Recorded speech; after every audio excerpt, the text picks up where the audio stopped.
Hi artists! Today we are going to talk about one of the elements of art, texture. Texture is how something feels. A table will have a smooth and hard texture. A cactus will have a prickly or sharp texture, while a stuffed animal would have a fluffy and soft and smooth texture. I would suggest you look around and think about what different textures you can see and feel.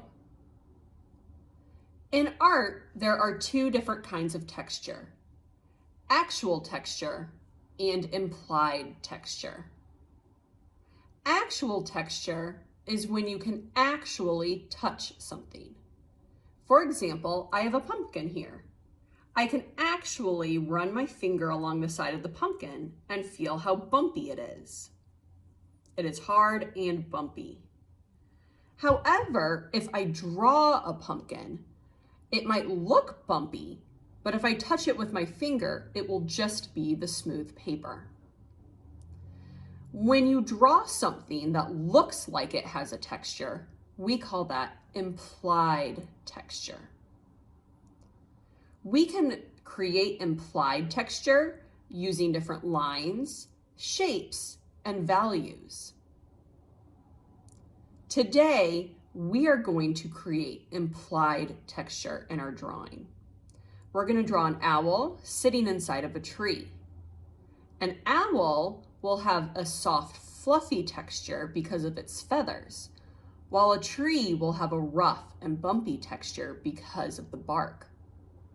I would like you to think about how you can show the bark on the tree or the feathers on the owl.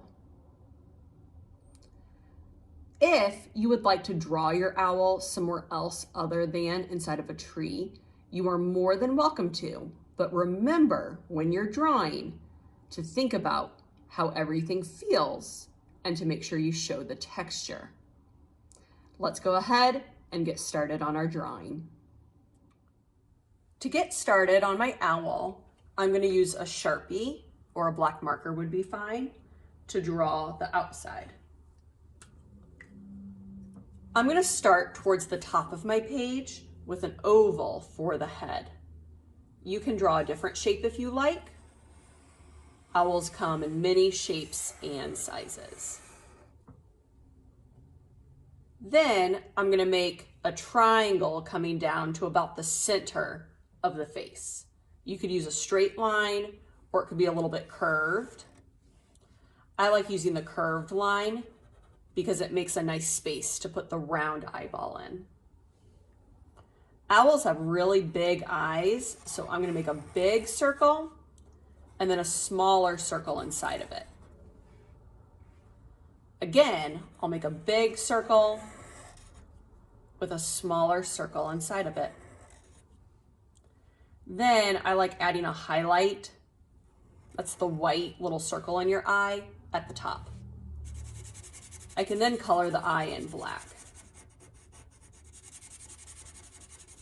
This is the pupil.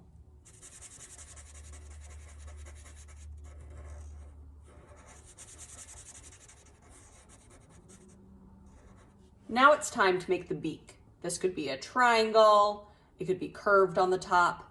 I'm going to make mine a diamond. I'm going to curve or draw out and out for 2 diagonal lines, and then draw 2 more diagonal lines towards the bottom of the face.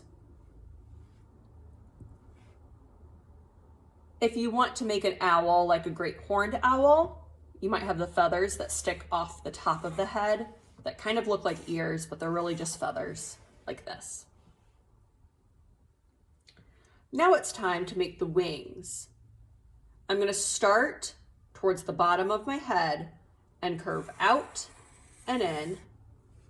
Then I'll make a straight line going back up to the face. I'll do the same thing on the other side. Curve out and in, then go back up to the face. The bottom of the body will be a curved line, and I'll give my owl some feet. Each foot will have 3 toes. 1, 2, 3. 1, 2, 3. I'm going to give my owl a tail, but I'm going to wait just a moment so it looks like the tail is inside of the tree. Now I'm going to draw the oval for the inside of my tree. I'm going to start kind of halfway down the foot so it looks like the owl is perched on the tree, and then just curve around the owl.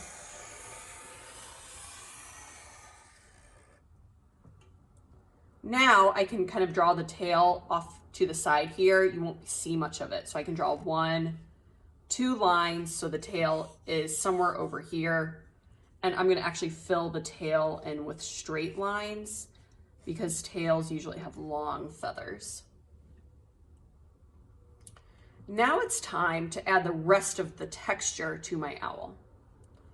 I know that the owl's face is going to have small feathers, so I'm going to use small straight lines to create the texture of the feathers on the face.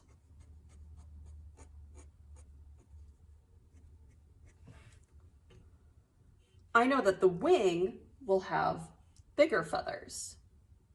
On this wing, I'm going to use a bumpy line to create the feathers. However, you can use something different.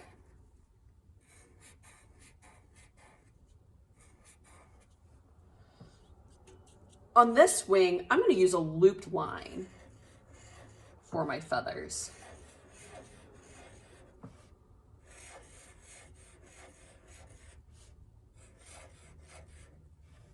And you can even create texture on the tummy of your owl if you would like. Now I'm going to create the texture of the tree. Bark is bumpy and rough, so I'm going to make a bumpy line going up the tree, and I might even make some bumpy spirals. So this looks like a bumpy tree trunk.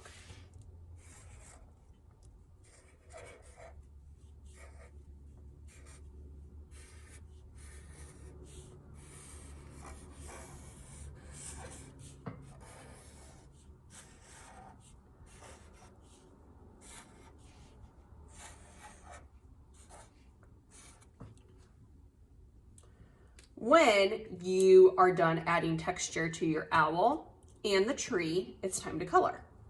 You can use whatever colors you like. My only suggestion as far as coloring would be to make the center of the eyes black, so the pupil, and to make the inside of the tree black, kind of like this. So once you have the black hole in your tree and the black eyes, then the rest of the colors are up to you. Just as a reminder, when you are coloring, I would color back and forth or in little circles.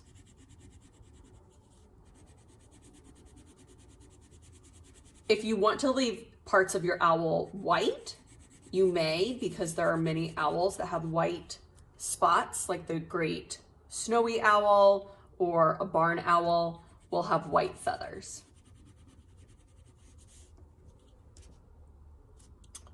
I hope you have a lot of fun drawing your owl and the tree, adding texture to your owl and tree, and finally coloring your whole picture. I'm going to stop here because I know you can color on your own, and I hope you have a lot of fun, artists. I'll see you next time.